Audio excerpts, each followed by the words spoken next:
Magandang linggo po sa lahat. At syempre pa, kailangan natin sagutin ang tanong na ito. Totoo nga ba na ang kakambal ng sinungaling ay mga magnanakaw? Ito po si Alwin Ignacio, the diva that you love. Kasama ko ang aking kaibigang Ultra Maldita. Hi, this is Alex Brosas. Ito po ang The Kitty Show, ang tayo na talaking showbiz edition.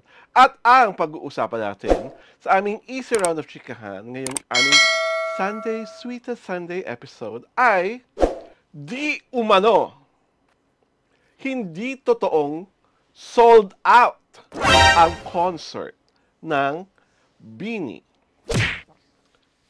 Ang Biniverse concert raw na pinangangalandakang sold out ay isang malaking drawing. Kasinungalingan 101. At paano namin ito nalaman? Ito na nga.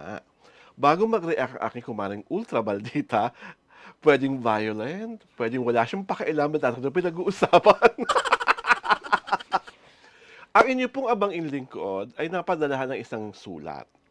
At sa sulat na yon, pinapakita sa akin na yung venue kung saan nag-perform ang BINI kamakailan, may area pala doon na kinovera ng black cloth. Ibig sabihin, hindi, ang gustong paratingin sa akin nung nagpadala is that yung 55K na sinasabi nilang Seating capacity. Di ba, yung 55K seating capacity, nabawasan iyon. Kasi nga, may areas in the said arena na covered by black cloth na hindi na raw talaga ibinebenta yung area na yon. Number 2, may nagsabi doon sa nagpadala sa aking sulat na hindi naman talaga raw binenta yung area na yon. Supposedly, hindi yung kasama sa 55K seating capacity.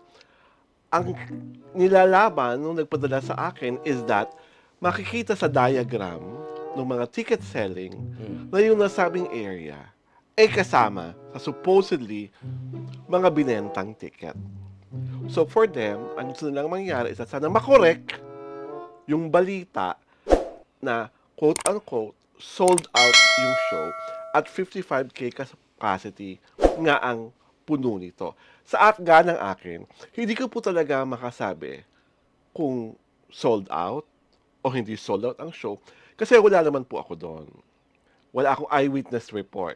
Ang pinadala lang po sa akin ay larawan na nagpapakita kung saan may area nga na covered ng black cloth at yung pananindigan nung mga nagtatalo-talo na kasama yung area na yon sa 55K seating capacity. So, yun sa akin. Ang sa akin kasi, karapatan nyo po namang husgahan at manalig kayo sa katotohanan gusto nyong i-push. Kaya po namin ito dinidiscuss is not because we are trying to discredit the success of the show.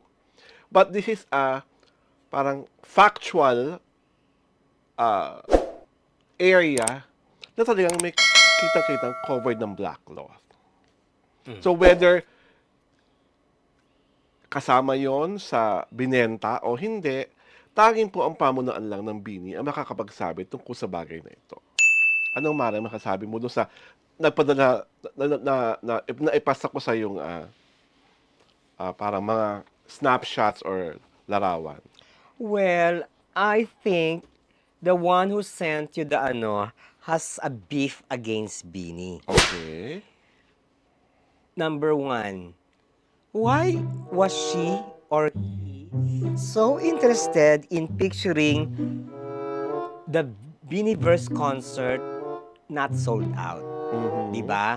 Kasi yun ang niya eh. That is the implication that he or she is trying to prove, diba? Pangalawa, may cloth, sabi, di ba, may cloth, may black cloth, may black cloth. Oo. Ang doon is, where is your proof na hindi binenta yon? Or where is your proof na hindi kasama sa Sa 55K. Sa 55K. Di ba? Pangatlo, masyadong hitik sa bunga ang Bini. Mhm. Kaya, marami silang bashers, di Mhm. ba? Whether it's not sold out or sold out, Mhm. is already immaterial. Yes. Kasi natapos na ang concert, Concert. 'di ba? Mhm. What I'm saying is that at least nakapag-perform sila sa biggest arena Mhm. sa Pilipinas at maging sa Asian countries yata, 'di ba? That I don't know Oo, either. 55 seating capacity, 'di ba? And hindi man filled to the rafters ang venue, Mhm. hindi naman siya nilangaw. Yes. 'Di ba? Mhm. Malaki namang ano 'yon.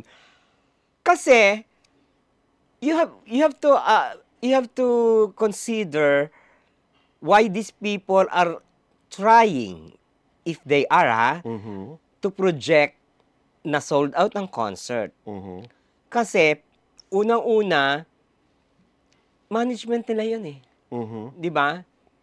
Pangalawa,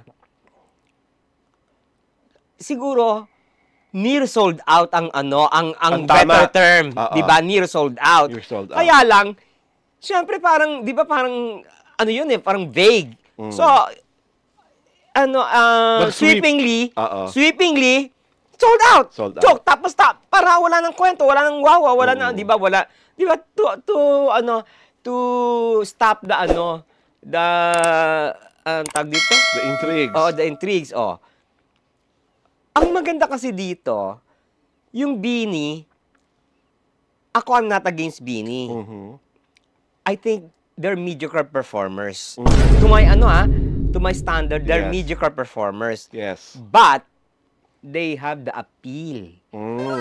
Ako Marami silang fans. more than the appeal and more than the fans, they have a very big recording company backing them up.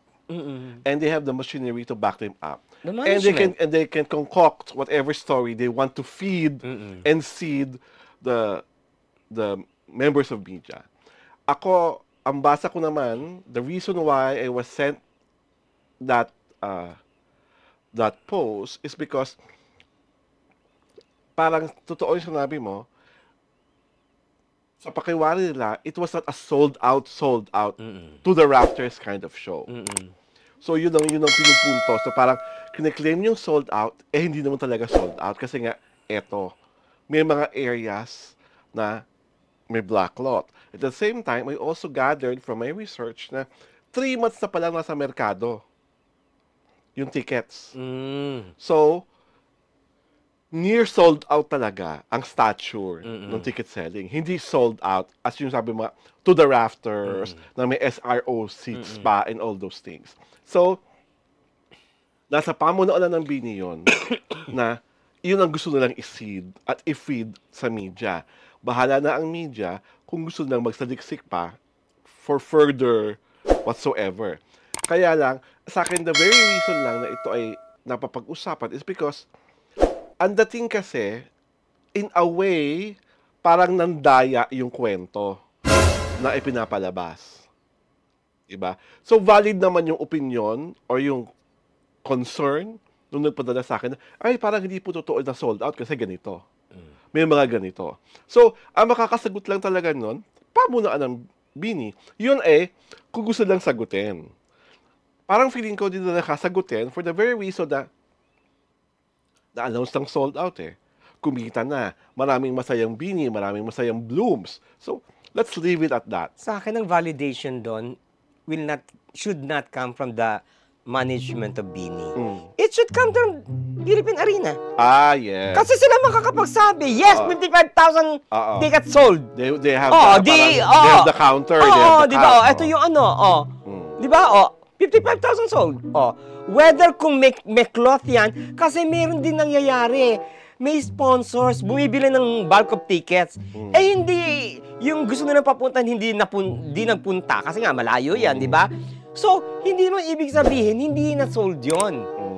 Well, may mga ganun may sponsorship tickets Sa akin, ang hindi naman yung area na hindi nabenta ang yung area na may black lot ang parang bone of contention. Sa'yo, ang contention mo is why say sold out kung hindi sold out? Oo, why say sold out when hindi sold out? Kasi nga may area of the arena na covered with backlot na hindi mo pwedeng ibenta. Kasi nga, di ba pinapalabas doon, with the diagram that I had or that I shared to you, parang pati yung area na yun, supposedly kasama doon sa 55K. It should be. Talagang dapat kasama yun. Kaya nga, ang inaano ko lang, baka may sponsor, tapos hindi dumating yung mga pinadala ng sponsor. Kaya, Well, yung sa akin area nga, na yun. At the end of the day, bahala na rin po ang Philippine Arena kung gusto lang sabihin na it is really sold out, you're sold Sa out. Philippine Arena talaga dapat Oo. manggaling. Ano mo naman nangyayari? Well, ang tanging makasabi lang, ang sarap naman ng diskusyon na ito, di ba? Magkakaalaman talaga kung totoo nga ba, o sinungaling, o talagang may mga magnanakaw ng katotohanan. Ito po si Alwin Ignacio, the Livo That You Love. Kasama ko, ang aking kumaring ultra maldita. Hi, this is Alex Brasas. Ito po ang The Kitty Show, ang tayo na Talaking Showbiz Edition.